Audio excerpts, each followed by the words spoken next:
નમસ્કાર, આપ જોઈ રહ્યા છો ગુજરાત ફર્સ્ટ અને હું છું આપની સાથે કશિશ। સમાચારોમાં સૌપ્રથમ જોઈએ મૂક બધિર માટે સમાચાર।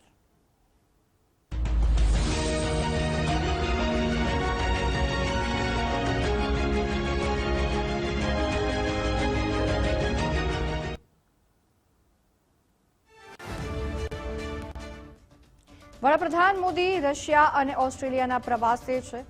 મુલાકાત અંગે વડાપ્રધાન મોદીએ નિવેદન આપ્યું છે કે ભારત અને રશિયા વચ્ચે છેલ્લા 10 વર્ષમાં વિશેષ અને વિશેષાધિકૃત વ્યૂહાત્મક ભાગીદારીમાં પ્રગતિ થઈ છે, જેમાં ઉર્જા, સુરક્ષા, વેપાર, રોકાણ, સ્વાસ્થ્ય, શિક્ષણ, સંસ્કૃતિ, પ્રવાસન અને લોકો વચ્ચેના આદાન પ્રદાનના ક્ષેત્રો સામેલ છે। હું મારા મિત્ર રાષ્ટ્રપતિ વ્લાદિમીર પુતિન સાથે દ્વિપક્ષીય સહકારના તમામ પાસાઓની સમીક્ષા કરવા અને વિવિધ પ્રાદેશિક અને વૈશ્વિક મુદ્દાઓ પર દૃષ્ટિકોણ વહેંચવા આતુર છું। અમે શાંતિપૂર્ણ અને સ્થિર ક્ષેત્ર માટે સહાયક ભૂમિકા ભજવવા માંગીએ છીએ। આ મુલાકાતથી મને રશિયામાં વાઇબ્રન્ટ ભારતીય સમુદાયને મળવાની તક પણ મળશે। તેમણે ઓસ્ટ્રેલિયા મુલાકાત અંગે કહ્યું કે ઓસ્ટ્રેલિયામાં મને રાષ્ટ્રપતિ એલેક્ઝાન્ડર વાન ડેર બેલેન અને ચાન્સેલર કાર્લ નહમરને મળવાની તક મળશે। ઓસ્ટ્રેલિયા એ અમારો અડગ અને વિશ્વસનીય ભાગીદાર છે અને અમે લોકશાહી અને બહુવચનવાદના આદર્શો વહેંચીએ છીએ। છેલ્લા 40 વર્ષમાં કોઈપણ ભારતીય પ્રધાનમંત્રીની પ્રથમ મુલાકાત। મધ્યપ્રદેશના મુખ્યમંત્રી મોહન યાદવના નેતૃત્વમાં મંત્રીમંડળનું વિસ્તરણ થયું છે। ધારાસભ્ય રામનિવાસ રાવતને રાજ્યપાલ મંગુભાઈ પટેલે મંત્રી પદના શપથ લેવડાવ્યા। શિયોપુર જિલ્લાના વિજયપુરથી 6 વખતના ધારાસભ્ય છે રામનિવાસ રાવત, જેઓ 30 એપ્રિલે લોકસભા ચૂંટણી પ્રચાર દરમિયાન ભાજપમાં જોડાયા હતા।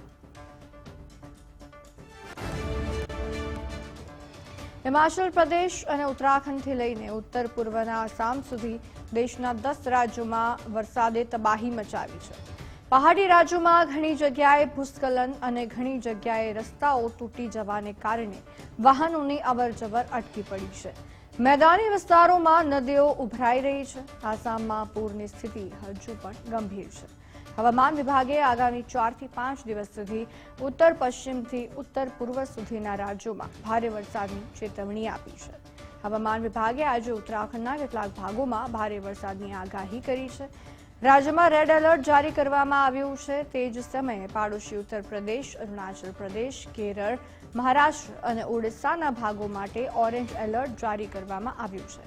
તે જ સમયે રાજસ્થાન, મધ્યપ્રદેશ, દિલ્હી, હિમાચલ પ્રદેશ, તમિલનાડુ, આંધ્રપ્રદેશ, છત્તીસગઢ, પશ્ચિમ બંગાળ, ઝારખંડ અને બિહાર માટે યલો એલર્ટ જારી કરવામાં આવ્યું છે। દેશની આર્થિક રાજધાની મુંબઈમાં ભારે વરસાદ પડતા હાલત દયનીય થઈ ગઈ છે।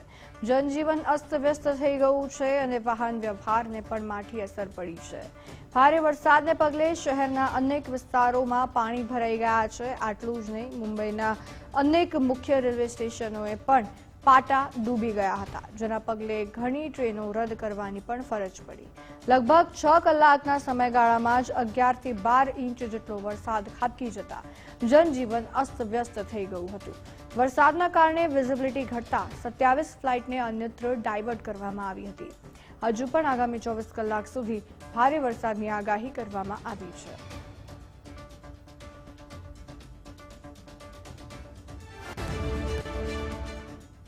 મહારાષ્ટ્રમાં ભારે વરસાદ આફત બનીને વરસ્યો છે।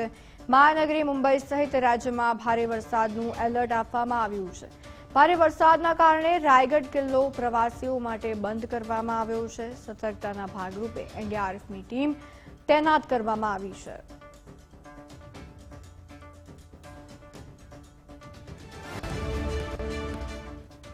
ઉત્તરાખંડમાં ભારે વરસાદ આફત બન્યો। હવામાન વિભાગે વરસાદનું રેડ એલર્ટ ઇસ્યુ કર્યું।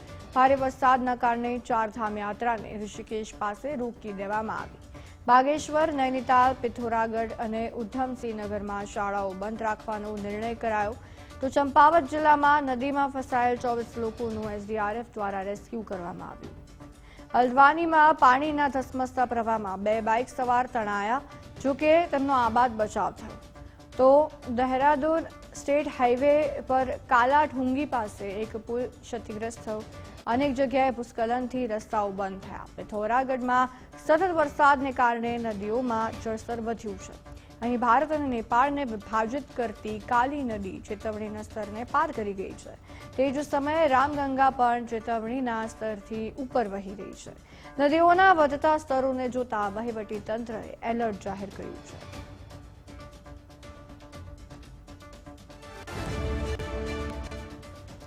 દેશના પૂર્વોત્તર રાજ્યમાં ભારે વરસાદ બાદ પૂરની સ્થિતિ સર્જાઈ છે. આસામમાં પૂરના કારણે અત્યાર સુધીમાં 78 લોકોના મોત થયા છે. કોંગ્રેસ નેતા અને લોકસભામાં નેતા વિપક્ષ રાહુલ ગાંધીએ આસામના પૂર પીડિતો સાથે મુલાકાત કરી. લખીપુરમાં રાહત શિબિરની મુલાકાત લીધી. રાજ્યના 28 જિલ્લામાં કુલ 22.70 લાખથી વધુ લોકો પૂરના કારણે પ્રભાવિત થયા છે.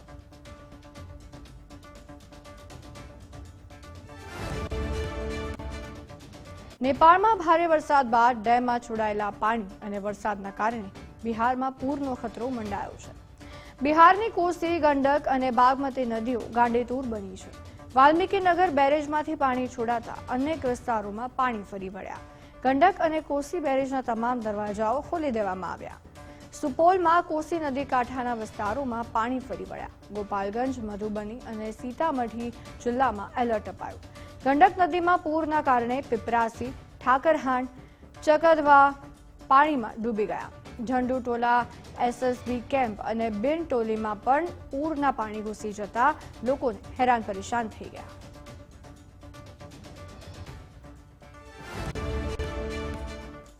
નેપાળમાં ભારે વરસાદથી કાઠમાંડુ, ભક્તિપુર, લલિતપુરમાં પૂરની સ્થિતિ. ડાંગ જિલ્લામાં ફસાયેલા લોકોનું રેસ્ક્યુ કરવામાં આવ્યું. ભારે વરસાદ બાદ નેપાળથી પાણી છોડવામાં આવ્યું. નેપાળમાંથી પાણી છોડવામાં આવતા બિહારને એલર્ટ અપાયું છે.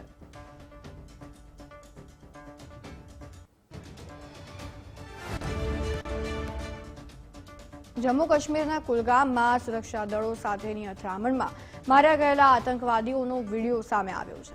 તેમાં વિચાર્યું પણ ન હોય એ રીતે તિજોરીમાં આતંકીઓ બંકર બનીને સંતાયા હતા.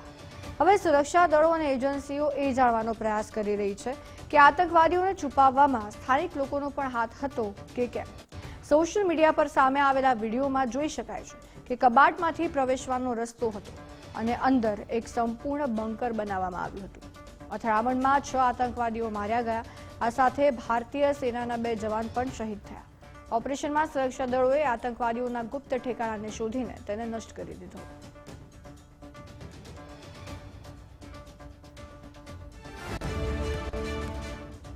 અમેરિકામાં ગોળીબારની ઘટનાઓ જાણે હવે સામાન્ય બનતી જઈ રહી છે, જેને લઈને સામાન્ય નાગરિકોની ચિંતામાં પણ સતત વધારો થઈ રહ્યો છે. તાજેતરનો મામલો મિશિગન સ્ટેટમાં ફરી એકવાર એક પાર્ટીમાં અંધાધૂંધ ગોળીબારનો છે, જેમાં 2 લોકોના મોત થયા, જ્યારે 19થી વધુ ગંભીર રીતે ઇજાગ્રસ્ત થયા હોવાની માહિતી મળી રહી છે. ડેટ્રોઇટ પોલીસે જણાવ્યું કે હાલમાં આ મામલે ફોરેન્સિક ટીમ તપાસ કરી રહી છે અને તમામ પુરાવાઓને ધ્યાનમાં લઈ રહી છે. અઠવાડિયાના અંત સુધીમાં તેના વિશેષ રિપોર્ટ રજૂ કરવામાં આવી શકે છે. આ સાથે વધતી જતી ફાયરિંગની ઘટનાઓને પગલે ડેટ્રોઇટ પોલીસ ડિપાર્ટમેન્ટ આ પ્રકારની બ્લોક પાર્ટીઓ મામલે એક નવી રણનીતિ તૈયાર કરવા પર કામ કરી રહી છે અને આવતીકાલે તે મેયરની સાથે એક બ્રીફિંગ દરમિયાન તેના વિશે ચોક્કસ માહિતી પણ રજૂ કરશે.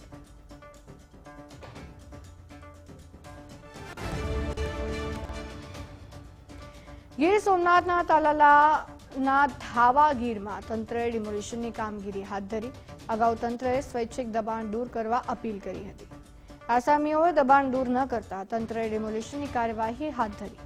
પોલીસ બંદોબસ્ત સાથે મામલતદારની ટીમે કાર્યવાહી કરી.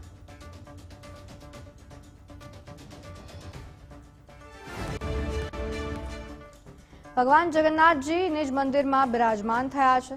શાસ્ત્રોક્ત વિધિ સાથે ભગવાન જગન્નાથજીની પ્રતિમા સ્થાપિત કરવામાં આવી. નગરચર્યા કર્યા બાદ ભગવાન જગન્નાથજીની નજર ઉતારવામાં આવી. ભગવાન જગન્નાથજીએ રથમાં જ રાત્રે રોકાણ કર્યું હતું. રૂકમણીજીએ દ્વાર ન ખોલતા જગન્નાથજીએ રથમાં જ રાતવાસો કર્યો હતો.